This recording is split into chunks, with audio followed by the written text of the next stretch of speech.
Vamos abrir em 1 Coríntios, capítulo 7, verso 10 ao verso 24. 1 Coríntios 7, verso 10 ao verso 24. Nós vamos ler aquela parte que faltou do texto e terminamos assim o capítulo 7. Quem está acompanhando, os nossos cultos dominicais, sabe que nós estamos tratando sobre a primeira carta de Paulo aos Coríntios, E já chegamos no capítulo 7, porém nós abordamos do verso 1 ao verso 9, depois pulamos para o verso 25 ao verso 40, porque são os temas, são os temas semelhantes, onde Paulo fala sobre o domínio, do versículo 1 ao versículo 9, a questão da solteirice, e do versículo 25 ao versículo 40, Paulo fala sobre os que são solteiros e viúvos. Então, eu uni essas duas perícopes, ainda que estejam uma no início e outra no fim, para tratar dessa parte do meio agora, porque nesse texto nós vamos ter outros conceitos, também do casamento, porém, diferentes do que Paulo aborda no início e no final, a respeito da solteirice. Então, 1 Coríntios 7, do verso 10 ao verso 24. Semana que vem, a gente vai para o capítulo 8, bom? Quem não assistiu, não teve presente, pode ir lá no YouTube, tem todas as pregações no capítulo 7, que no caso são 3 sermões no capítulo 7. Todos acharam? Vamos ler então alternadamente. Ora, aos casados, ordeno não eu, mas o Senhor, que a mulher não se separe do marido.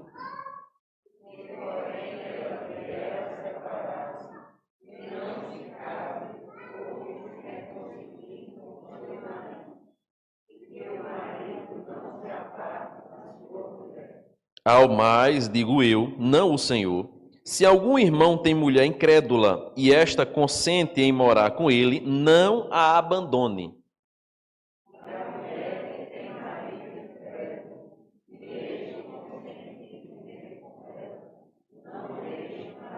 Porque o marido incrédulo é santificado no convívio da esposa, e a esposa incrédula é santificada no convívio do marido crente. Doutra sorte, os vossos filhos seriam impuros, porém agora são santos.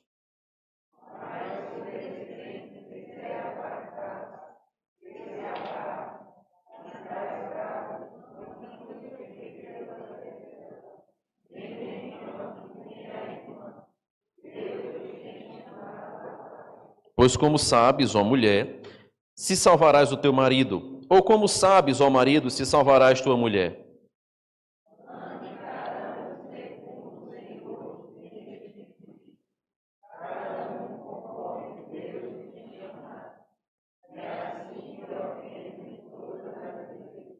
Foi alguém chamado estando circunciso? Não desfaça a circuncisão. Foi alguém chamado estando incircunciso? Não se faça circuncidar.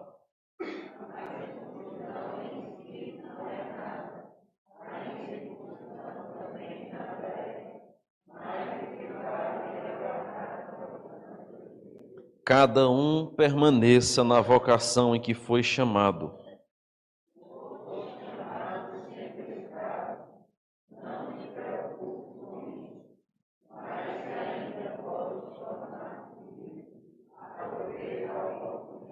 Porque o que foi chamado no Senhor, sendo escravo, é liberto do Senhor. Semelhantemente, o que foi chamado sendo livre, é escravo de Cristo.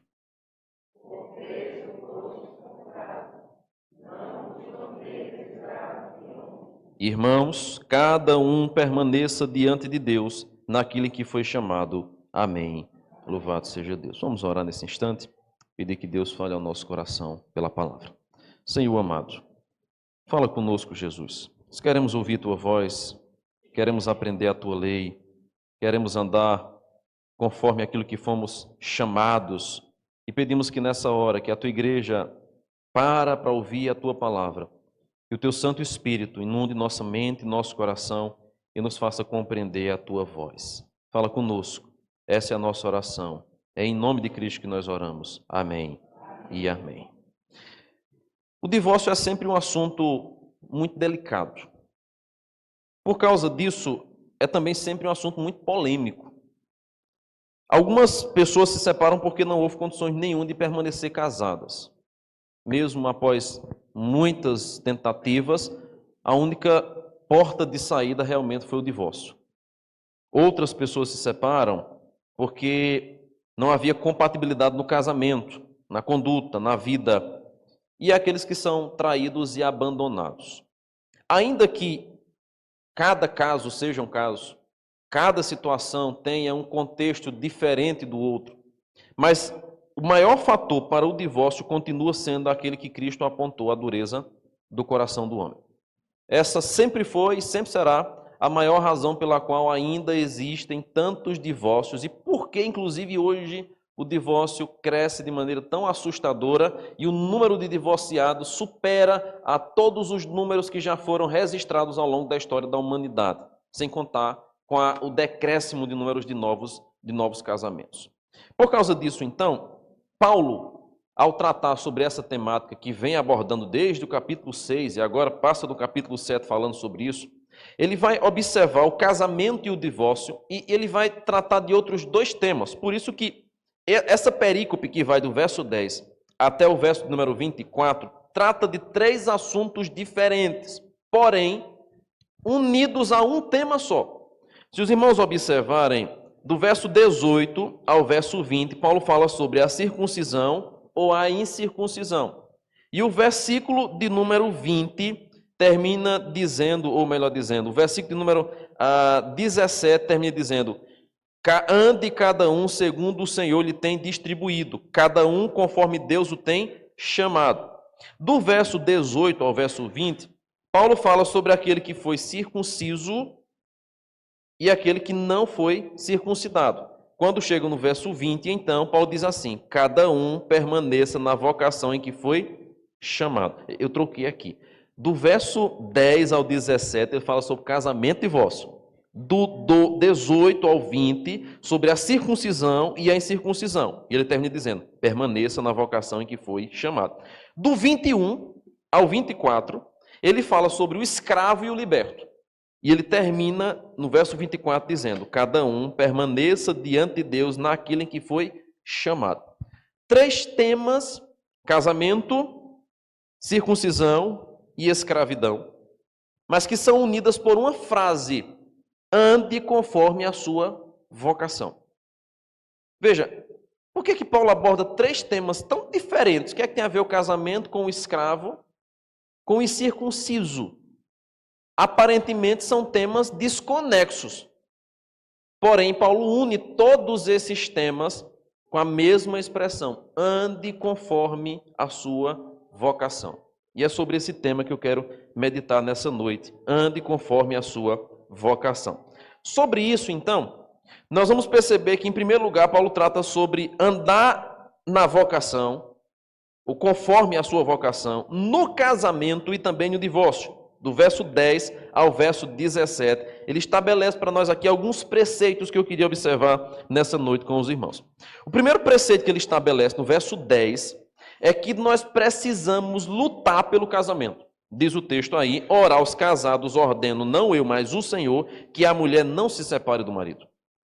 Claro que, se Paulo está tratando da separação, do divórcio, é porque algo não está bom aqui. Um casal não vai pensar no divórcio se está vivendo mil maravilhas. O casal não vai pensar no divórcio quando as coisas estão bem. Na lua de mel, nos primeiros momentos, que está tudo maravilhoso, tudo certo. Mas quando chegam os problemas, quando as diferenças são colocadas frente a frente, quando as aflições, os apertos financeiros, as doenças, as lutas, os problemas com a família, as interferências externas começam a aparecer e o casal começa a ter alguns atritos, alguns conflitos, começa a se cogitar a possibilidade de um divórcio. E quando esses conflitos intencionam, aí a possibilidade de um divórcio se torna uma realidade. Então, se Paulo está tratando aqui a mulher, aos casados ordeno não eu, mas o Senhor, que a mulher não se separe do marido, o que é que Paulo está dizendo? Há um nível de dificuldade aqui nesse casamento, que em seguida vai ser explicado por Paulo quando ele vai tratar no versículo 11 dizendo o seguinte: se porém ela vier a separar-se, que não se case, ou que se reconcilie com seu marido, e que o marido não se aparte de sua mulher. Aqui Paulo está tratando de maneira geral dos casais. Indefinidamente, todos os casais, Paulo está dizendo, não se separe, lute pelo seu casamento. Porque se você se separar, você não deve se casar de novo. O novo matrimônio, a não ser por causas justas, legais e permitidas biblicamente, vai considerar-se, vai constituir-se num ato adúltero. Mas, verso de número 13, então, vai nos trazer uma cláusula de exceção, semelhante àquela que o próprio Cristo estabeleceu em Mateus 19, quando foi perguntado a respeito do divórcio que Moisés havia expedido pelos fariseus. E Jesus diz, no princípio Deus criou o homem e a mulher, e Deus os fez para que eles vivam até que a morte os separe. Porém, por causa da dureza do coração de vocês, é que Moisés expediu carta de divórcio, mas não foi assim no princípio. Não, ou seja, não é esse o propósito de Deus para a nossa vida. Então, lute pelo casamento. Se houver separação, não case de novo. Terceiro, Paulo vai tratar agora sobre a questão daqueles que são casados com descrentes. E aí ele vai dizer o seguinte no verso de número 12. Ao mais, digo eu, não o Senhor, se algum irmão tem mulher incrédula e esta consente em morar com ele, não a abandone. E a mulher que tem marido incrédulo e este consente em viver com ela, não deixe o marido. Paulo agora está tratando da seguinte situação: alguém que vivia já casado e que de repente conhece a Cristo. Isso é muito comum acontecer e há muitos casos aqui. Pessoas que viviam normalmente no seu casamento, mas que de repente um dos dois, ou o marido ou a mulher, foram convertidos ao Senhor. E agora, como é que nós ficaremos? Porque se tem uma coisa que impacta na vida do casal é religião. É tolo quem acha que a religião não impacta a vida do casal. Irmãos, nós vivemos a nossa crença. Pare para observar assim, a rotina da sua vida. Se você é crente genuíno, não estou falando daquele crente Raimundo não, que é um pé na igreja e um no mundo. Estou falando do crente, que observa as leis do Senhor. Claro que nós não cumprimos cabalmente, mas que observa a lei do Senhor, que é preocupado em cumprir o quarto mandamento, que está disponível trabalhando na obra. Não estou falando do crente relapso, estou falando do crente comprometido, que está comprometido com a obra, com a causa do Senhor, com a vontade do Senhor. Observe sua agenda como é. Se você parar para pensar, a nossa vida, ela gira em torno da nossa fé. Por quê? Tudo aquilo que nós fazemos é baseado na nossa crença. Vamos fazer uma festa de aniversário, a gente estabelece os limites da nossa crença. E a gente procura chamar os nossos irmãos na fé. Vamos fazer uma viagem, nós já nos programamos, sim, vamos viajar, mas e se for no final de semana, tem igreja lá para a gente ir? A gente trabalha a semana inteira, mas a gente já se programa porque a gente sabe que no domingo, de manhã, de noite, nós estaremos no culto. A gente vai comprar uma roupa, a gente já pensa, eita, essa roupa aqui dá para mim para o culto à noite. A gente vai comprar algo para a nossa casa, enfim, a gente pensa no que aquilo poderá ser útil para a obra do Senhor. A gente tem um automóvel, a gente pensa no que aquele automóvel poderá ser útil para a obra do Senhor. Enfim, se você é crente verdadeiramente, tudo que você for fazer na sua vida, você vai levar o crivo da sua fé. Se você é chamado para ir numa festa, você diz assim, mas será que vai ter bebida na festa? Será que vai ter festa grande lá? Porque se tiver muita zoada, muita coisa, eu não vou. Veja, é tolo quem acha que a fé não vai movimentar a nossa vida. Até porque nós não vivemos a separação do sacro, daquilo que é secular, profano, melhor dizendo, e sagrado. Nós somos crentes aqui e somos crentes lá fora. Isso mexe com a nossa vida. Isso mexe com a nossa rotina. Isso mexe com as nossas finanças. Porque até mesmo parte da nossa renda nós comprometemos com a obra do Senhor. Como é que a fé não vai interferir na vida do ser humano? Se esse indivíduo for genuinamente obediente à sua fé, ele vai ter uma modificação completa. Isso não se refere apenas a nós somos crentes, mas até mesmo a praticantes de outras religiões. Veja alguns, por exemplo, que têm algumas crenças místicas do hinduísmo e de outras práticas mais, até para fazer um alimento tem todo um cerimonial. A alimentação ela é feita baseada numa cerimônia de consagração. Tudo. A nossa fé movimenta a nossa vida. O católico, praticante, que tem suas superstições, seus preceitos, tem um dia na semana que não come carne por nada nesse mundo. Tem aquele dia que faz aquelas preces, tem aquela coisa que se oferta, que vai, tem aquela penitência que paga, tem o espírita do mesmo jeito, o testemunho de Jeová do mesmo jeito, independente da religião. Os muçulmanos, ainda mais, eles respiram a sua fé. E nós cristãos, nós é que deveríamos respirar a nossa fé 24 horas por dia. Veja, a fé é algo que mexe com a nossa vida em sua totalidade. Não tem como você ser crente, mas no seu negócio, no seu trabalho, você, não, mas aqui não tem problema não, eu posso fazer meus negócios aqui, isso aqui é coisa de trabalho, se não for assim não vai não, então deixa quieto. Se você é crente, isso vai envolver no seu trabalho, isso vai impactar a sua conduta na empresa, isso vai impactar naquilo que você assina e concorda e aprova, isso vai impactar em contratação que você faz, isso vai impactar em que você investe o dinheiro, em quem você contrata, aonde você trabalha, para quem você trabalha. Ora, tem cristãos que às vezes deixam o emprego passar porque o lugar não é um ambiente adequado para um cristão estar. Sofre a penalidade de ficar sem emprego, mas assim, não vamos submeter a trabalhar em um motel, a trabalhar em um ambiente promíscuo como esse. Ainda que seja um trabalho que vá prestar, mas assim, não, nesse ambiente aqui, eu não vou trabalhar, eu não vou me prestar. Veja como a fé da gente, ela mexe completamente com todas as áreas da vida. E aí o que é que Paulo agora quer dizer? Se você foi convertido ao Senhor e o seu marido ou sua mulher ainda não foi convertida, se ele ou ela convier e aceitar permanecer casado, tudo bem. Mas, se porventura o indivíduo agora quiser empatar a sua fé, você tem liberdade para se separar. E aqui você tem duas situações que o apóstolo Paulo vai apresentar. A primeira situação que ele apresenta é que o marido ou a mulher, que agora é crente, santifica a casa. Essa é a primeira justificativa. Não se separe. Ele diz isso no verso 10, não se separe. E no versículo número 12, 13 e 14, ele vai dizer, não se separe se o seu marido ou mulher consente permanecer casado com você. Por quê? O marido ou a mulher vão santificar a casa.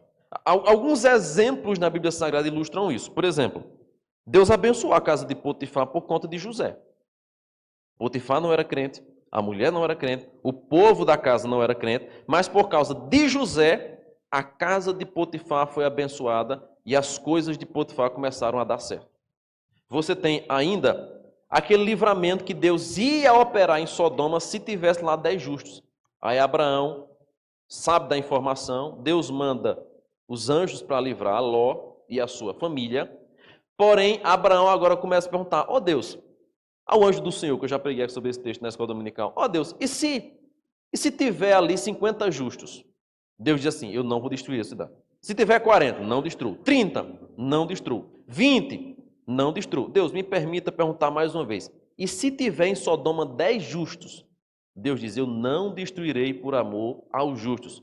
Ou seja, uma quantidade de crentes em uma cidade faria com que a benevolência de Deus se estendesse sobre ela. 10 justos seriam suficientes para barrar a punição de Deus em Sodoma. Ora, se nós estamos tratando de uma proporção de uma cidade, Paulo vai dizer, em casa a mulher santifica o lar. Em casa, o marido santifica a casa, santifica os filhos. Então, a primeira justificativa pela qual a mulher ou o marido, que agora são crentes, não devem se separar é que eles vão ser o instrumento de Deus na casa, na família. E Deus vai abençoar a família por causa deles. Você tem ainda outro exemplo, que é o exemplo de Naamã. Lembre que, veja, aquela menina que trabalhava na casa de Naamã, era cativa, né? Foi levada para lá. Por causa dela, Naamã foi salvo. Vai para Israel, se encontra com o profeta dá aquelas ordens a ele, ele vai no rio, se banha e ele é completamente restaurado. Por causa da menina. Perceba como que Deus abençoa o ímpio através do justo. E isso, especialmente dentro da própria casa. Preguei aqui, há 15 dias atrás, no aniversário da Safra, o exemplo de Abigail. Por causa de Abigail, o seu marido, os homens do exército do seu marido e toda a sua cidade foram livres por causa da benevolência, do temor a Deus que ela tinha. Então vejam como que o justo, a vida do justo, ela abençoa a vida do incrédulo. A bênção de Deus se estende na sua casa, na sua família, através de você. Ainda que seu marido não seja crente, que a sua mulher não seja crente, que seus filhos não sejam crentes, que seus pais não sejam crentes, você lá é o luzeiro de Deus, é o canal de bênção de Deus para abençoar a sua casa, a sua família. Por causa disso, então, a primeira justificativa de Paulo para manter-se casado é que você será o instrumento de Deus para aquele indivíduo. Porém, Paulo vai dizer, há outros casos. Se o marido ou a mulher não aceita a sua fé, você poderá vir a separar-se. Que são situações do tipo, e Paulo aqui está tratando na mentalidade judaica e até mesmo na mentalidade gentílica, porque Paulo pregou muito para os gentios. O indivíduo, de repente, e aqui nós estamos falando de Coríntios, lembrem, na cidade de Coríntios havia um templo erguido a uma deusa, havia ali outros templos também, é claro, outros deuses que eram adorados, que eram celebrados. E aí Paulo está imaginando aqui provavelmente também a situação daqueles irmãos que agora foram convertidos ao Senhor e que estavam casados com pessoas que permaneciam nessas práticas. E de repente o marido vê a mulher crente e diz assim, não, eu não aceito isso não. Você ia comigo para o templo da deusa Diana, mas agora não quer ir mais. Não, você vai comigo. Ou você vai comigo ou você me deixa. Ou de repente a mulher que agora é crente não quer mais que o pai leve o filho para o templo da deusa Diana para ver as prostitutas cultuais. E aí começa o conflito dentro de casa. Não, eu vou levar meu filho, porque toda vez nós não quer que você não vai agora. E a mulher diz, mas eu não vou, porque meus olhos foram abertos. E começa aquele conflito por causa da fé. Paulo diz assim, se porventura não houver consenso nesses termos, você, mulher ou marido que agora é crente, tem liberdade para deixar o seu marido. Qual é a cláusula de exceção? Se alguém quer te impedir de servir a Deus, Deus é mais importante do que esse alguém. É bem verdade que o princípio do casamento é não separe. Aquilo que Deus uniu, não separe o homem. Mas se o homem, ou se a mulher quer te impedir de você ir até Deus, ou quer impedir de você exercer sua fé, o Senhor é prioridade na sua vida. Essa é a cláusula, essa é a exceção. Mas ainda assim, Paulo vai mostrar que esse desejo de separar-se não deve vir do crente, deve vir do incrédulo.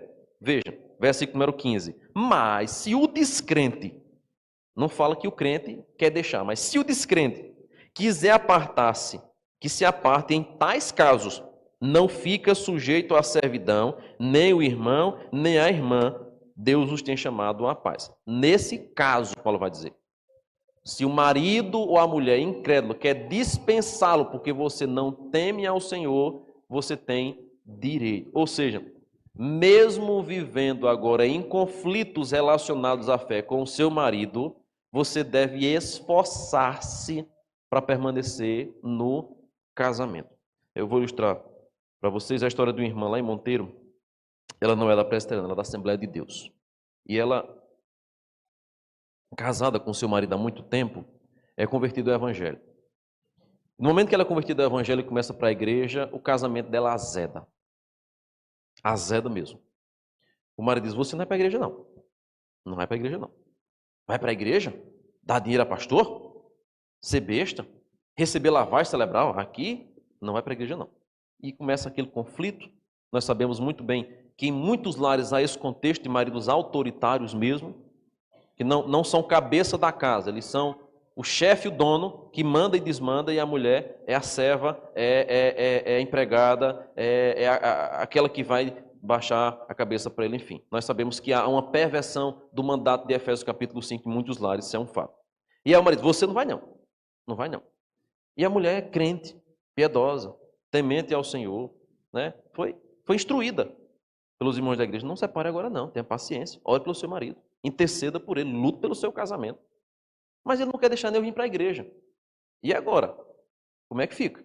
Há muitos casos, eu conheci recentemente um caso de uma pessoa que foi liberta depois de tantos anos de um casamento onde o marido não a deixava ir para a igreja. Não deixava ela ir para a igreja. A mulher era crente, permaneceu crente, mas vivendo praticamente num cárcere privado. Praticamente num cárcere privado, porque o homem não deixava ela ir para a igreja. Não queria que ela fosse para a igreja em hipótese nenhuma. E essa determinada irmã, então, orando ao Senhor e pedindo sabedoria, encontrou uma estratégia. Eles estavam apertados financeiramente, ela disse, vou fazer pastel para vender. E aí, todo dia que tinha culto, ela fazia uma caixa de pastel e ia para a igreja. Dizia, vou embora vender meus pastéis. Aí ele deixava ela ir. E ela chegava no culto com a caixa de pastel e a caixa de coxinha. Não se pode fazer comércio na casa de Deus. Mas todo mundo entendia a situação daquela irmã e todo mundo se juntava e comprava todos os pastéis, todas as coxinhas da irmã, para ela voltar para casa. E quando chegasse em casa, o marido não pegava uma briga com ela. E assim, ó, anos, anos e anos nessa situação. Dava certa hora, se o pastor demorasse muito o culto, ela já pegava as coisinhas dela e ia-se embora, porque se chegasse tarde demais era briga em casa, aquela confusão toda. E Deus foi dando graça e foi sustentando. O marido dela se converteu ao Senhor. Primeiro, essa deve ser a tentativa. A mulher crente ou o marido crente lute pelo seu casamento. Agora que, se o seu marido ou se a sua mulher que não é crente não quer mais levar adiante esse casamento por questões de fé, aí você não ficará escrava, não ficará em servidão. Ou seja, o divórcio poderá ser dado e você terá liberdade para casar de novo, se for o caso. Então, a primeira situação que o apóstolo Paulo trata aqui é do casado, ou melhor dizendo, é do casamento e do divórcio entre crente e descrente. Mas aqui há ainda uma outra situação. Porque se o cônjuge não é crente, isso não impede você de exercer a fé, de você, na sua casa, ser sal da terra e luz do mundo, e ao mesmo tempo, isso só é válido para quem é casado. Aqui Paulo está sendo muito claro. Isso é para quem é casado. Nós estamos falando de pessoas que já eram anteriormente casadas e que depois um dos dois foram convertidos ao Senhor. Isso não é texto que dá base para casamento misto. E tem muita gente que fica tentando justificar o namoro e o casamento misto. Fica tentando e lutando ali, relutando. Não, mas é um homem maravilhoso, mas é uma mulher maravilhosa. Olha, é tudo, só falta ser crente. É uma pessoa assim, assim, assim, assim. Ano passado apareceram 2 pessoas para me fazer um casamento. Pastor, o senhor faz o casamento e tal. Eu disse, primeiro que eu não faço, não dei as instruções aqui antes. Segundo, se for misto, não faço de jeito nenhum. Não, ele não é crente não, mas é uma pessoa assim. Não importa. Pode ser a melhor pessoa do mundo. Se não é crente, eu não vou casar. Chame 2 católicos que eu caso. Mas um crente e um descrente eu não caso, não. Não há compatibilidade. Não há compatibilidade. Se tem uma coisa que mexe com a nossa vida, é a nossa convicção doutrinária de fé. De fé. E aí, então, o que é que acontece aqui? Paulo está tratando para aqueles que são casados. Não está falando para a mocinha e o rapaz que quer namorar. Não, mas eu vou namorar e Deus vai convertê-lo. Não existe, irmãos, namoro evangelístico, pelo amor de Deus. Essa estratégia evangelística não é a estratégia que Deus escolheu para a gente pregar o evangelho. Então tem muita moça, tem muito rapaz achando que vai converter o namorado no beijo. Não, mas meu beijo é ungido, ele vai se converter ao Senhor. Né? Não, mas eu vou ajeitar ele direitinho, eu vou cuidar dele, eu vou atrair ele direitinho. Ele vai se converter através de mim. Não existe. Essa estratégia missionária nunca foi permitida na Bíblia Sagrada. Então, namoro evangelístico não é o caso aqui que Paulo está. Mas eu mesmo casei com um rapaz descrente e hoje está aqui. Sim, para um exemplo de um casamento que veio dar certo, eu posso citar 50 outros que não deram certo. Irmãos, princípio, regra bíblica não se quebra. Ainda que haja exceções, mas o princípio de Deus é claro. Não há compatibilidade entre luz e trevas. Não se tem como compartilhar desse fardo, ou não se tem como compartilhar desse jugo Não tem como. Jugo desigual não é abençoado por Deus. Lá no livro de Esdras, leiam em casa o livro de Esdras. O momento em que Deus começa, a operar na vida daquele povo, começa o momento de restauração, eles resgatam o livro da lei. Resgatam o livro da lei. Esdras chega a ter uma atitude extrema de fazer com que o povo de Israel deixasse as mulheres tudinho que não era crente. Acabou todos os casamentos assim, quem não é do povo de Deus, pega o beco daqui, vocês tudinho vão deixar as mulheres de vocês. Porque isso é maldição aqui no nosso meio. Eu não estou falando do caso de você, meu irmão, minha irmã, que é casado com um homem, com uma mulher descrente, e esse, de repente, você se converteu e ele não se converteu. Não é esse o caso. Nós estamos falando aqui agora de pessoas que estão namorando, estão noivas e querem casar-se em julgo desigual. Essa cláusula de exceção aqui não é para esses, porque para esses não há cláusula de exceção. Mas deu certo, não sei o quê. Uma vez eu me deparei com um presbítero da igreja que era casado com uma mulher descrente. E ele casou-se com uma mulher descrente já sendo crente. E aí eu preguei uma vez na igreja, Mateus capítulo 19, falei sobre o jugo desigual. Eu disse, eu gosto muito de você, seminarista, mas eu discordo porque eu sou um exemplo de alguém que casou com uma mulher descrente e deu certo, mas continua no pecado. Não que o casamento em si seja invalidado, mas porque a atitude que ele teve foi pecaminosa. Ele sabia que não podia e mesmo assim fez. A mulher não se converteu, ele permanece crente, mas não, mas no meu caso deu certo. Eu disse, mas você continua insistindo naquilo que Deus disse que não é para fazer. Se deu certo, glória a Deus por isso. Mas você não deveria ter feito isso. E seu caso, seu exemplo, não deve servir de motivação para os jovens. Porque a Bíblia diz que julgo desigual não dá certo. Então você, rapaz, moça, não insista baseado em um exemplo que deu certo. Lembre-se que há outras dezenas e centenas de milhares que deram muito errado por conta da fé. Semana passada, retrasada, eu contei um aqui. Da irmã piedosa da igreja, que cantava no louvor da igreja, mas que se engraçou por um rapaz que tinha tudo, só faltava ser crente, e quando se casaram, ele começou a proibir ela de ir para a igreja. Então, não caia na cilada do diabo, achando que vai evangelizar o namorado, que vai convertê-lo no beijo, que vai isso, aquilo, outro. Isso não existe. Isso é conversa da carochinha. Paulo, então, vai tratar sobre essa validade para quem já é casado e vai trazer-nos uma lição. Deus pode salvar o seu marido. Deus pode salvar a sua mulher. Então, a primeira verdade que ele trata, aos casados ordeno não eu, mas o Senhor, que a mulher não se separe do marido, ou seja, lute pelo seu casamento. Se você é casado com um homem descrente, com uma mulher descrente, lute pelo seu casamento. Seja sal e luz na sua casa. Seja bênção de Deus, seja canal de Deus para a vida dele. 1 Pedro, capítulo 3, verso 1 ao verso 5, Pedro vai dizer que a mulher, através do seu testemunho, da sua piedade, ganhará o seu marido em silêncio. Ou seja, o bom testemunho seu poderá salvar o seu marido e a sua mulher, se esse for o caso. Então, a primeira questão que Paulo trata aqui, é daqueles que são casados ou que estão divorciados por causa dessa situação.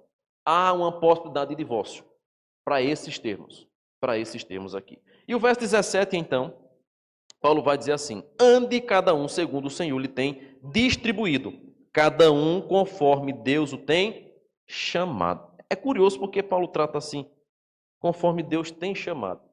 Alguns podem dizer assim, mas como que Deus poderia me chamar para agora viver num casamento com tanto sofrimento? É bem verdade, irmãos, que Deus não nos dá nada além das nossas forças e Ele conhece a nossa estrutura. Nada vem além daquilo que nós podemos suportar. Talvez você tenha sofrido no seu casamento, com seu marido, com sua mulher que não é crente, e Deus tenha lhe dado a graça de suportar, de resistir, de tolerar. Continue fazendo para a glória de Deus. Continue anunciando. Lembre da irmã que vendia pastel e coxinha para poder ir para a igreja. Continue orando pela vida do seu marido. Vocês já eram casados, depois você conhecia o Senhor, ele não quis saber do Senhor. Continue orando por ele. Na hora certa, no momento certo. Se for da vontade de Deus, ele vai se converter. Mas não desiste de orar por ele, não. Não desiste de ensinar a palavra. Não desiste de santificar a sua casa através da sua procedência. Mateus, ou melhor dizendo, Provérbios capítulo 14, diz que a mulher sábia edifica a casa, mas a tola, com as suas mãos, a destrói. Então seja, de fato, crente na sua casa, para que seu marido, para que sua mulher, que não é crente, veja em você um servo, uma serva do Senhor e seja alcançado pela palavra. Nem todos serão, mas como nós não sabemos, por isso que o texto vai dizer, você sabe se vai salvar seu marido? Nós não sabemos. O que é que nos cabe? Pregar, evangelizar, viver o evangelho para ele ou para ela. Então, a primeira recomendação de Paulo é com respeito àqueles que são casados. Depois, do verso 18 ao verso 20, de maneira mais curta, Paulo vai tratar sobre aqueles que são circuncidados e os que não são circuncidados. Ele diz assim: foi alguém chamado estando circunciso? Não desfaça a circuncisão. Foi alguém chamado estando incircunciso? Não se faça circuncidar. Paulo pregava para judeus, que eram circuncidados, e pregava para gentios, que não eram circuncidados. E quando Paulo prega para estes dois grupos, ele vai dizer: ora, vocês vieram de uma origem religiosa diferente. E por causa da origem religiosa diferente de vocês, vocês devem entender que quem agora está libertando vocês, salvando vocês, é Cristo. E é para Cristo que vocês vão viver. A circuncisão pouco importará nesse caso. Então agora Paulo vai tratar da questão daquele que não foi circunciso, não precisa circuncidar-se, porque agora Cristo substituiu a circuncisão pelo batismo. Em Mateus capítulo 3 ele é batizado, como prova da mudança de ritual. E aquele que foi convertido deve se preocupar não com os ritos do judaísmo, mas em guardar as ordenanças de Deus. Diz o verso de número 19 que a circuncisão em si não é nada, a incircuncisão também nada é. Mas o que vale é guardar as ordenanças de Deus. Aqui você tem claramente a seguinte questão. Nós não viemos do judaísmo, nós não vivemos no contexto de Israel, e talvez tratar de circuncisão para nós é algo muito difícil. É algo assim estranho para nós. Como assim? Vou desfazer a circuncisão ou vou me circuncidar? Porque é algo muito distante da nossa realidade, nós nunca vivemos isso, nem experimentamos isso. Mas há algo semelhante no conceito de herança de fé. Por exemplo, nós vivemos em um país católico e muitos que estão aqui na infância foram apadrinhados por alguém, por meio do batismo da Igreja Católica Romana. E de repente você passa a sua vida inteira dando a benção a um padrinho, a uma madrinha, a alguém que você tem toda a consideração, porque lá na infância lhe batizou no ritual católico. Mas agora você é convertido ao Senhor. E aí, como é que você fica nessa situação? Você agora vai desconsiderar a pessoa que toda a vida lhe tratou como padrinho e madrinha, porque agora você não crê mais naquele rito de batismo? A recomendação de Paulo é uma recomendação de moderação, prudência e sabedoria. Você agora que foi convertido ao Senhor, sabe que aquele rito não tem mais valor nenhum, porque você agora é nova criatura em Cristo Jesus. Mas não é obrigado você desfazer a circuncisão. Ou seja, eu não preciso desfazer a minha consideração para com aqueles que durante toda a vida tiveram muita consideração a mim. Então, não é pecado você continuar considerando aqueles que sempre consideraram você. Porque eu já vi situações desse tipo, de crentes que de repente ficam em choque. Eita, meu Deus do céu, e agora? Não vou chamar de madrinha e madrinha, não. Não vou mais pedir bênção, eu não vou mais visitar, eu não vou mais considerar, eu agora quero distância disso. Você não vai participar mais da fé daquele homem, daquela mulher, daquela pessoa, porque você agora crê em Cristo. Sua fé é diferente.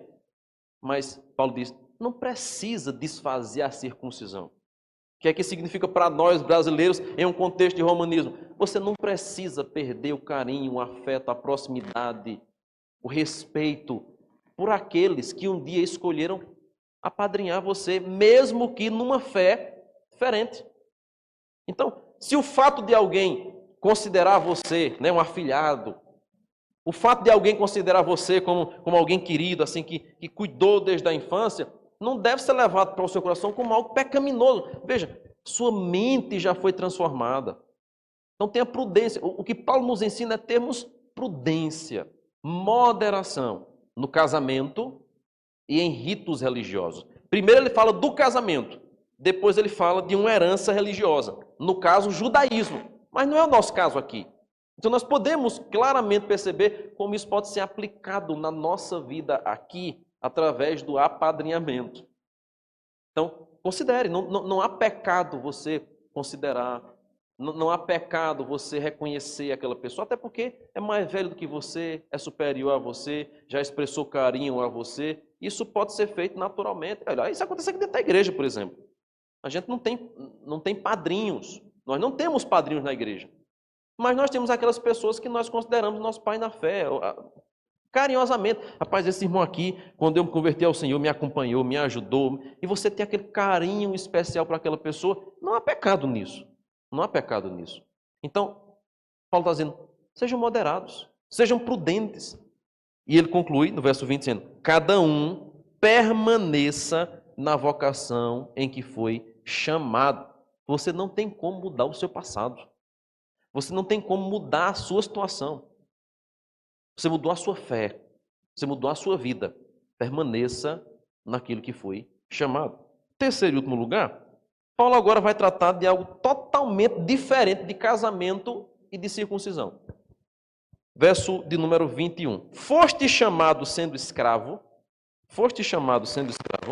não te preocupe com isso. Mas se ainda podes tornar-te livre, aproveita a oportunidade. Naquela cultura, a escravidão ainda estava acontecendo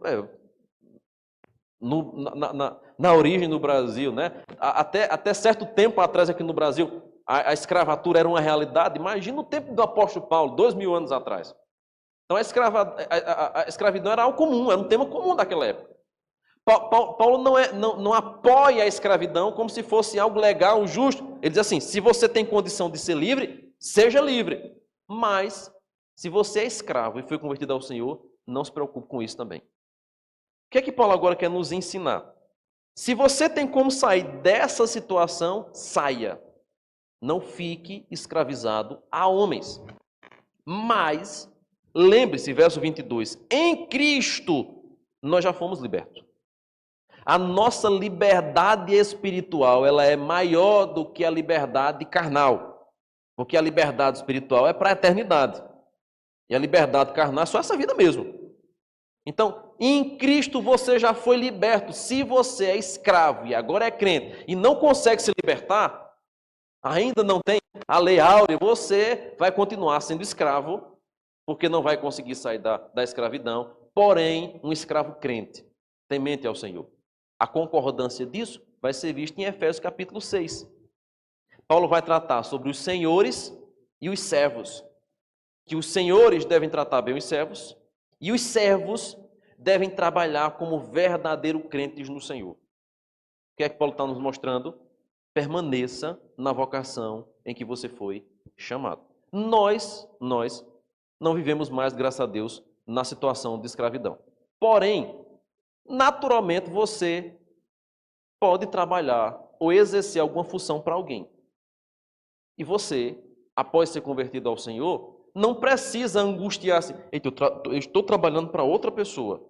Paulo diz, não há necessidade de você deixar de trabalhar para outra pessoa, porque você agora é crente. A menos que o local em que você trabalha seja um local de ilegalidades, em que você colabore ativamente com a ilegalidade, com a corrupção, com coisa errada, com coisa profana, fuja de lá. Saia de lá.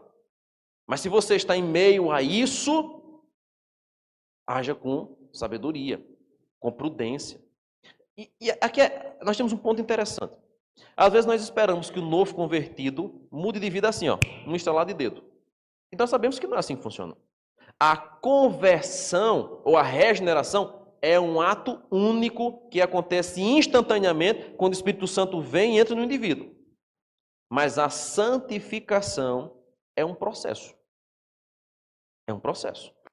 Então tem gente que às vezes é convertido verdadeiramente ao Senhor, mas às vezes demora um tempo a mais para libertar-se dos vícios. Vez por outra, cai nas antigas práticas. O que é que a gente deve fazer para com as pessoas? Ah, não é crente não, porque se fosse crente, hoje mesmo parava de fazer isso. Não, exercer misericórdia, graça e saber que aquele irmão, aquela irmã está em um processo de santificação que vez por outra vai cair, vai pecar. É tanto que até mesmo no nosso código de disciplina da IPB, nós temos um estabelecimento muito claro. A diferença da disciplina para o crente velho e para o crente novo é diferente, irmãos. É diferente. Tem coisa que os crentes velhos fazem aqui que eu já chamo a atenção, a gente já chama no conselho de disciplina. Tem coisa que o crente novo faz que a gente chama, exorta particularmente e pronto. Porque a gente sabe que está começando, está aprendendo, está dando os primeiros passos, ainda não sabe controlar, ainda não entender os perigos que há ao redor da nossa fé. Então o trato é diferente. É diferente. Você não vai disciplinar uma criança como você disciplina um adulto, por exemplo. Então Paulo está tratando sobre aquele que está numa situação nova. Você foi convertido agora. E às vezes tem crente mais velho que fica assim, mas rapaz, fulano agora é crente, mas ainda está trabalhando naquele lugar. Paciência para com seu irmão. Ensine a ele, instrua ele, mas tenha paciência, ele vai desenvolver a santificação progressiva, a santificação dele, progressivamente. Então, é escravo, não se preocupe com a sua situação. Mas se pode tornar-te livre, aproveita a oportunidade. E isso vale para qualquer emprego, para qualquer trabalho. Se há, no meio dos crentes, né, pessoas que estão em um trabalho escravizante, porque embora nós não tenhamos escravidão, mas tem trabalhos que são escravizantes. O crente em Jesus Cristo deverá procurar libertar-se disso. O crente em Jesus Cristo, ainda que tenha necessidades financeiras de trabalhar mais, porque de repente a sua condição financeira é pouca, ele deverá fugir de qualquer coisa que lhe escravize, lhe tire da presença do Senhor. Isso implica, inclusive, na quebra do quarto mandamento, irmãos. Isso implica na quebra do quarto mandamento. Nós deveríamos revidar todos os esforços possíveis para que nós não fiquemos escravizados do trabalho no domingo, no dia do Senhor. Há casos em que é necessário. Há casos em que o plantão, em que o indivíduo trabalha com algo que envolve vida, salvação de outras vidas, causas essenciais que não podem parar, até porque é um ministério também para o Senhor isso. Mas o crente, ele deve procurar ao máximo sair daquilo que lhe escraviza. E é impressionante como às vezes eu me deparo com pessoas que viviam na situação assim. Tem muitas pessoas aqui que eu já conversei um dia e que estavam nessa mesma situação. Olha, pastor, eu preciso muito do emprego, mas o meu emprego todo domingo à noite, todo domingo de manhã eu estou trabalhando. Eu não consigo ir para a igreja. Aí eu vou dizer assim, saia do emprego agora e espere que Deus vai mandar provisão? É loucura. É loucura. O camarada acabou de se converter ao Senhor, chegou aqui na igreja. Aí de repente falta todos os cultos domingo. Eu digo, por que está faltando o culto domingo? Não, porque meu trabalho é todo domingo de manhã e todo domingo de noite. Eu digo, saia do emprego. O que é que ele vai dizer? Então pague meu salário. E ele está certo. Qual deve ser o nosso caminho? Dizer, meu irmão, está certo, permaneça trabalhando, nunca saia daí. Não.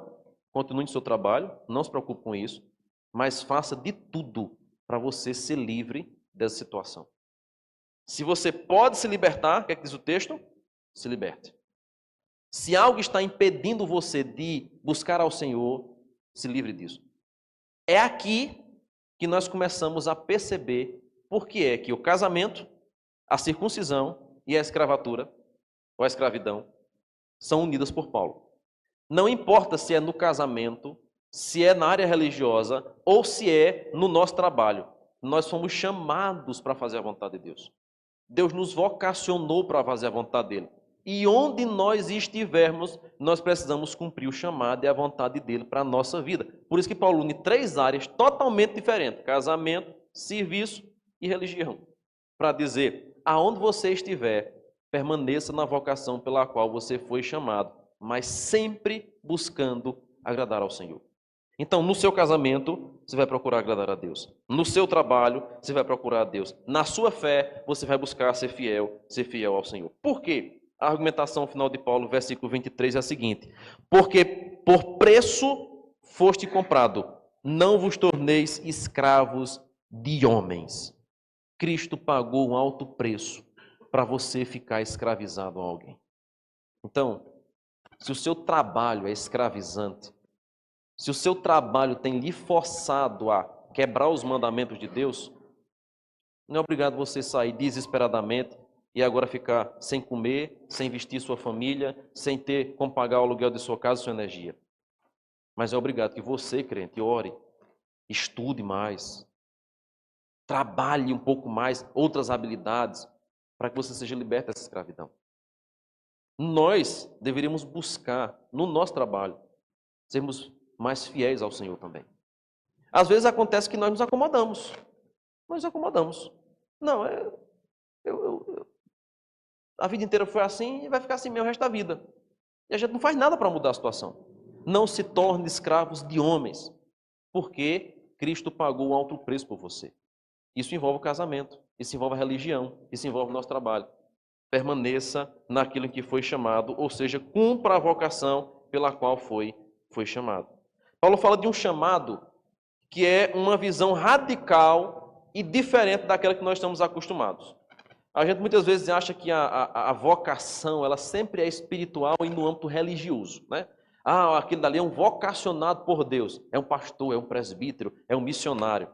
A vocação de Deus não se dá somente no âmbito religioso, não.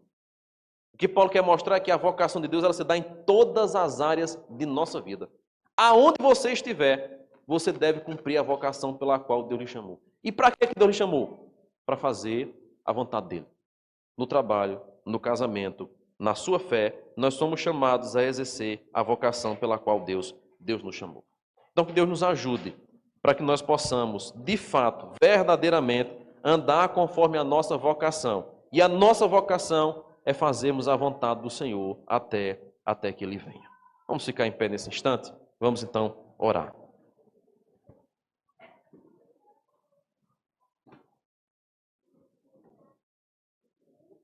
Ó Deus amado, nós queremos te agradecer pela tua palavra, pela tua instrução, pela tua santa orientação.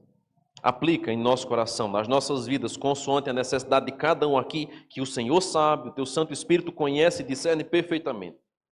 Que possamos, ó Deus amado, entender a tua palavra e nos submetermos a ela e vivermos para te agradar na nossa família, no nosso trabalho, exercendo a nossa fé, aonde nós estivermos, que não sejamos escravos de homens, porque somos escravos de Cristo, porque Cristo pagou alto preço para nos resgatar. Nós oramos assim, meu Pai. Já te agradecemos, em nome de Jesus. Amém e amém.